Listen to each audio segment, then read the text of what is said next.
地痞怀恨欲放火，寡妇与木匠不机关擒凶。兴市村依山傍水，村里的手艺人各有专长。鲁城的木匠活在10里8乡数一数二。他生得人高马大，一身结实筋骨，手上常年握着刨子斧头，掌心布满厚实老茧。鲁城性子敦厚实在，做人从不计较分毫的事。邻里谁家桌椅破损，房梁松动，只要开口相求，他有空便上门帮忙，极少主动索要工钱。家中日子不算大富大贵，却安稳和睦。妻子温柔体贴，操持家务，打理田地，样样在行。一双儿女年纪尚小，乖巧懂事，每日守在家门口等候父亲收工归来。鲁城恪守本分，每日做完活计便准时往家赶，从不在外面闲逛逗留，更不会参与村里闲杂人等的闲话是非。村子西侧独居一名妇人，名叫陈秋兰。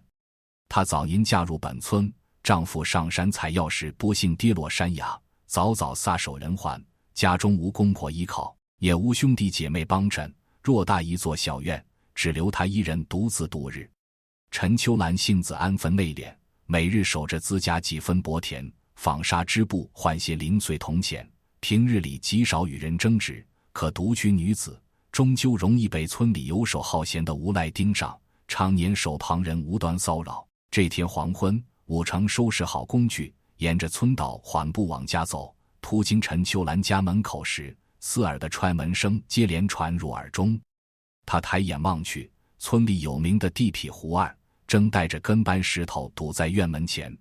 胡二吊儿郎当，满嘴污言秽语，不停出言轻薄院内陈秋兰，脚下用力猛踹单薄木门，木板不堪反复撞击，应声裂开一个巨大破洞。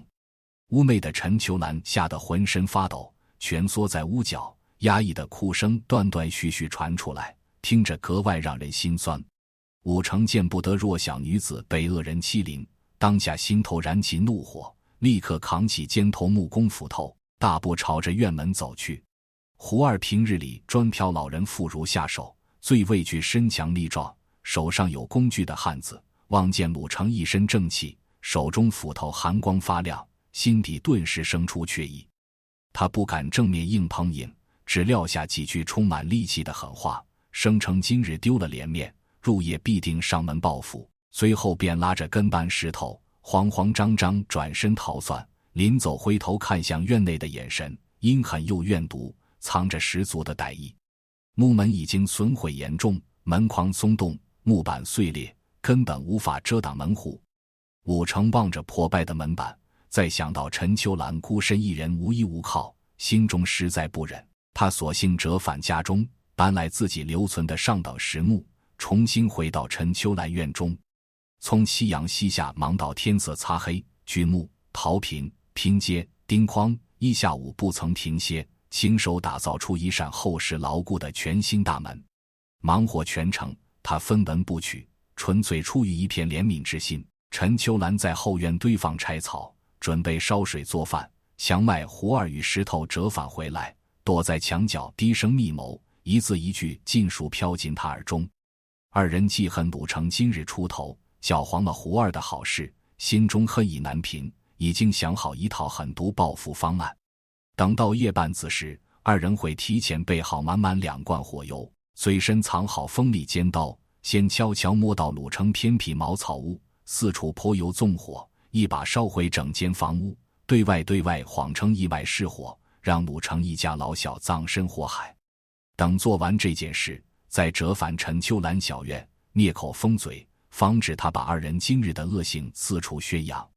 天边彻底暗透，山间晚风阵阵寒凉。鲁成收拾好墨斗、铁钉、刨子等全套工具，打算辞别陈秋兰回家。他刚抬脚准备跨出院门，陈秋兰快步冲上前，双手死死攥住他的衣袖，力道大到指尖泛白，不肯松开半分。武成瞬间窘迫不已，连连往后退步，脸颊涨得通红。他心中暗自揣测，寡妇独居许久，许是内心孤单，才生出不合分寸的念想，连忙开口委婉推辞，反复表明自己家中妻儿等候，必须及时归家，孤男寡女拉扯容易引来全村流言，损毁二人清白名声。陈秋兰眼底没有半分儿女情长，只剩下深入骨髓的恐慌，眼眶通红，泪珠在眼眶打转，刻意压低音量，凑到鲁成耳边，把方才隔墙听到的歹毒计划全盘说出。他再三叮嘱，若是此刻踏出这座院门，回到自家茅草屋，今夜一场大火会让他妻儿老小全部丢了性命。鲁成听完这番话，内心又惊又疑，起初只当妇人过度多虑，随口编造危言耸听的话语。可他仔细观察陈秋兰的神态，浑身止不住发抖，眼神恳切，没有半分作假的痕迹，完全不像是拿自家名节开玩笑。他沉默片刻，权衡其中利害，最终选择暂时留下，静下心听完完整的阴谋细节。得知胡二人打算纵火灭门，武成胸中怒火直冲头顶，当下便握紧手中斧头，想要立刻冲出院子，半路拦截2名恶徒，当面对质理论。陈秋兰见状，死死伸出双臂将他拦在院内，冷静细致拆解其中潜藏的重重凶险。胡二与石头一心记仇，来路上必然暗藏埋伏，孤身出去只会落入二人圈套。武成家茅草屋地处村子边缘，四周没有邻里相伴，房屋墙体单薄，一旦颇有点火，火势瞬间蔓延，妇孺手脚无力，根本来不及逃生，单凭他一人根本护不住家中妻子与2个年幼孩子。二人坐在油灯旁细细商议应对计策。胡二素来好色，一心惦记陈秋兰，夜里前来定会让跟班守在门外，独自进屋寻衅，这便是最好的引诱契机。武成精通各类木工机关，正好就地取材，设置几处只伤人不夺命的陷阱，守株待兔，坐等2名恶徒自投罗网。武成拆开方才做门剩余的木料，取出铁钉、粗麻绳、墨线，开始动手布置多重埋伏。院门门槛下方挖出浅浅土坑，削出数10根尖锐木刺，整齐铺入坑内，表层覆盖一层干稻草，从外面完全看不出异样。房梁悬挂老旧吊运绳索，另一头牢牢捆住院内厚重石磨，调整好绳索长度，只要拉动床头细线，石磨便会直直向下坠落，地面横向拉扯细密墨斗线，高度刚好绊倒推门闯入之人，层层陷阱环环相扣，所有机关全部布置妥当。天色已经深至子夜，武成躲在内侧衣柜后方，紧握斧头，屏息凝神，不敢发出半点声响。陈秋兰独自坐在床边，屋内只点一盏微光油灯，刻意留出房门缝隙，装作等候的模样，引诱恶徒进门。此时寒风呼啸，刮得院外树枝哗哗作响，远处传来2道拖沓脚步声，猛烈刺鼻的火油气味随风飘入院落，正是胡二与石头如期赶来。胡二心里只想着亲近陈秋兰，全然没提防院内暗藏陷阱，吩咐跟班石头手持尖刀守在院门外，自己孤身一人推门走入屋内。刚抬脚跨过门槛，脚下稻草下的木刺狠狠扎进脚掌，尖锐痛感席卷全身，他疼得身形一歪，向前扑倒，又被地面拉紧的墨线狠狠绊倒在地。陈秋兰看准时机，迅速拉动床头绳索，头顶悬挂的大石磨轰然坠落，重重砸在胡二小腿处，骨头碎裂的清脆声响在寂静小院里格外刺耳。胡二倒在地上，抱着小腿满地翻滚，凄厉哀嚎不停。门外等候的石头听见屋内惨叫，心知情况不对，手持尖刀快步冲进房间，想要搭救同伙。武成从衣柜后一跃而出，挥动斧头精准劈落，直接打飞对方手中凶器，刀刃掉落在地，发出哐当巨响。二人一左一右上前压制石头，取出提前备好的粗麻绳，手脚麻利，将2名恶徒牢牢捆绑，动弹不得半分。陈秋兰抓起屋内铜盆，用力反复敲击，巨大声响传遍整条村落，周边村民纷纷惊醒，手持火把、木棍，成群结队围满小院，都想弄清深夜院内的巨大动静。胡二见自己被当场擒获，围观村民人数众多，自制杀人纵火的阴谋败露，眼珠一转，当即颠倒黑白，放声哭喊栽赃。他当众谎称鲁成与陈秋兰私下媾和，二人故意设计圈套陷害自己。一旁的石头连忙附和，顺着胡二的说辞一同造谣。深夜孤男寡女共处一室，院中又暗藏各类机关，不明真相的村民议论纷纷，不少长舌妇人交头接耳，眼神暧昧，满是猜忌揣测。鲁成庆自老实木讷，不擅长口舌争辩，面对漫天流言，急得满脸通红，一时百口莫辩，无法澄清自身清白。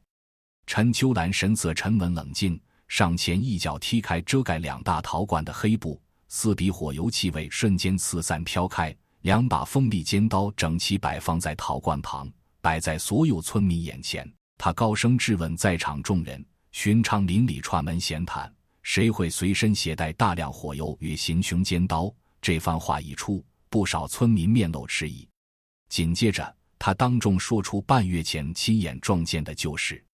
那日他进山采摘野菜，途经后山破旧山庙，撞见胡二、石头联手劫掠过路外地客商，二人抢夺银两之后，狠心将客商杀害掩埋。当时慌乱之中，客商身上半块雕花玉佩掉落，被他悄悄捡起收好，这便是实打实的人证物证。村民听完完整真相，再看着眼前纵火凶器，瞬间看清二人歹毒心肠，先前的猜忌尽数消散，转而齐声怒斥2名恶徒心狠手辣，围上前痛骂不止，再也无人听信二人编造的谎话。4日天刚蒙蒙亮，全村百姓一同押着五花大绑的胡二、石头步行前往县城县衙告状升堂。公堂之上，2名恶徒依旧不知悔改，不停狡辩，声称火油、尖刀、玉佩全是鲁成提前备好，刻意栽赃嫁祸。陈秋兰当庭拿出半块断裂玉佩呈上，官差上前搜检胡二贴身衣襟，从怀中掏出另外半块玉佩，2块玉佩纹路严丝合缝，完美拼接。衙役依照证词前往后山破庙附近挖掘，顺利挖出遇害客商的残缺尸骨，人证、物证、尸骨全部齐全，整套证据环环相扣，没有半点辩驳余地。县太爷一抬惊堂木，神色威严，当庭宣读判词：胡二与石头犯下拦路抢劫、蓄意杀人、纵火灭门多重重罪，罪无可赦，依法判处斩刑。二人名下全部家产尽数收缴，用来补偿受害客商家属。行刑当日，兴实村男女老少全部前往县城围观。武成与陈秋兰并肩站在人群之中，看着2名恶徒伏法，心中积压多日的大事终于彻底落地，长舒一口气。处决恶人当晚，武成匆匆连夜赶回自家茅草屋，家中妻子带着2个孩子整夜守在院门口等候，不敢熄灯休息。看见丈夫平安归来，母子3人瞬间红了眼眶，扑进鲁成怀中放声大哭。回到屋内，鲁成把昨夜小院遭遇、恶徒阴谋、巧设机关擒凶的全部凶险经过一五一十讲给妻子听。妻子心胸通透豁达，听完没有生出半分猜忌，反倒十分感激陈秋兰出手搭救，保全自家4口性命。第2日一早，他置办新鲜肉食、整匹布料，主动登门拜访陈秋兰，二人推心置腹，当场结拜为异姓姐妹，约定往后彼此扶持，互相照料。自此2家往来格外密切。平日里陈秋兰院中需要劈柴、修缮屋顶、搬运重物，武成总会带上徒弟主动上门帮忙，分文不收。鲁家衣物缝补、孩童鞋袜制作，陈秋兰都会熬夜赶制妥当，时常送去。武成一双儿女格外亲近陈秋，每日放学都会跑到小院玩耍，张口便是秋姑姑，一口一声，格外亲昵温暖。数年光阴缓缓流逝，靠着鲁成一家持续帮扶，陈秋兰在村口摊下一间小铺面，开启杂货小铺，售卖油盐酱醋，针线布匹，生意平稳红火，收入足够自给自足。他心中始终记着当年凶险，感念鲁成的善意，终身没有再改嫁。日常邻里时常上门闲谈陪伴，晚年日子安稳舒心，没有半分孤单。当年鲁成亲手修补救下2家人性命的那扇实木大门，陈秋兰始终妥善留存，不曾更换。他时常对着来往邻里说起，这一扇木门挡住了心怀歹念的恶人，也牵起一段来之不易、生死相托的珍贵情谊。人心善恶从来分得清清楚楚，半点不会混淆。武成只是出于本心，做了一桩不图回报的微小善举，无偿帮扶孤苦寡妇，却在生死危难关头换来全家老小的平安生计。陈秋兰知恩重义，明明独居女子名声最是要紧，却甘愿舍弃自身清白流言，设局联手除掉相奸祸根。很多人误以为善良是软弱可欺，实则心怀良善之人，绝境之中自然能生出自保周全的智慧。世间万事皆逃不开因果循环的规律，平日里常怀一颗善心，待到危难降临，自有贵人挺身而出，为你遮挡风雨。感谢各位收听今天的民间小故事，祝愿屏幕前每一位朋友往后生活之中遇事自有贵人相助，凡事都能逢凶化吉，家门吉星长久高照，福禄双全相伴左右。你平日里付出的每一份微小善意，都会在无人知晓的时刻化作好运折返到身边，护你与家人一生平安顺遂。